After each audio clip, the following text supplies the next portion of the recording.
नमस्कार दोस्तों, आप सभी का रोचक कथाएं में स्वागत है। आज जानेंगे भगवान गणेश की व्रत कथा। भगवान गणेश को रिद्धि सिद्धि विनायक और विघ्नहर्ता भी कहा जाता है। भगवान के पूजा करने से सभी विघ्न बाधा नष्ट हो जाते हैं और रिद्धि सिद्धि की प्राप्ति होती है। भगवान गणेश की व्रत कथा। एक समय की बात है, एक भाई और एक बहन रहते थे। बहन का नियम था कि वह अपने भाई का चेहरा देखे बिना भोजन नहीं करती। हर रोज वह सुबह उठती और सारा काम निपटाकर अपने भाई का मुख देखने के लिए उसके घर जाती थी। एक दिन रास्ते में एक पीपल के नीचे गणेश जी की मूर्ति रखी थी। उसने भगवान के सामने हाथ जोड़कर कहा कि मेरे जैसा अमर सुहाग और मेरे जैसा अमर पीहर सबको देना। यह कहकर वह आगे बढ़ गई।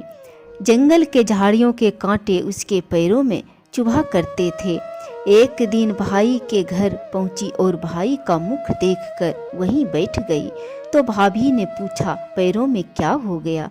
यह सुनकर उसने भाभी को जवाब दिया कि रास्ते में जंगल के झाड़ियों के गिरे हुए कांटे पांव में चुभ गए हैं। जब वह घर वापस आ गई तब भाभी ने अपने पति से कहा कि रास्ते को साफ करवा दो, आपकी बहन के पांव में बहुत सारे कांटा चुभ गए हैं।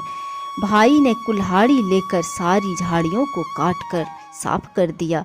इसे भगवान गणेश जी का मूर्ति भी हट गया। यह देखकर भगवान गणेश जी बहुत ही नाराज हो गए और उसके भाई का प्राण हर लिए।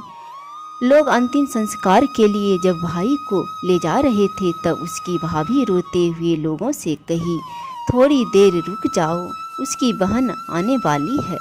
वह अपने भाई का मुख देखे बिना भोजन नहीं करती, उसका यह नियम है। तब लोगों ने कहा, आज तो भाई का चेहरा देख लेगी पर कल कैसे देखेगी? रोज दिन की तरह बहन अपने भाई का मुख देखने के लिए जंगल में निकल पड़ी। जंगल में उसने देखा कि सारा रास्ता साफ किया हुआ है। जब वह आगे बढ़ी तो उसने देखा कि सिद्धि विनायक को भी हटा दिया गया है। तब उसने जाने से पहले गणेश जी को एक अच्छे स्थान पर रखकर उन्हें स्थान दिया और हाथ जोड़कर बोली, भगवान मेरे जैसा अमर सुहाग और मेरे जैसा अमर पीहर सबको देना।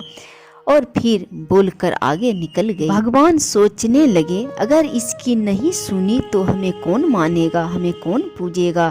तब सिद्धि विनायक ने उसे आवाज दी, बेटी इस खेचड़ी की 7 पत्तियां लेकर जा और उसे कच्चे दूध में घोल कर भाई के ऊपर छींटा मार देना, वह उठकर बैठ जाएगा।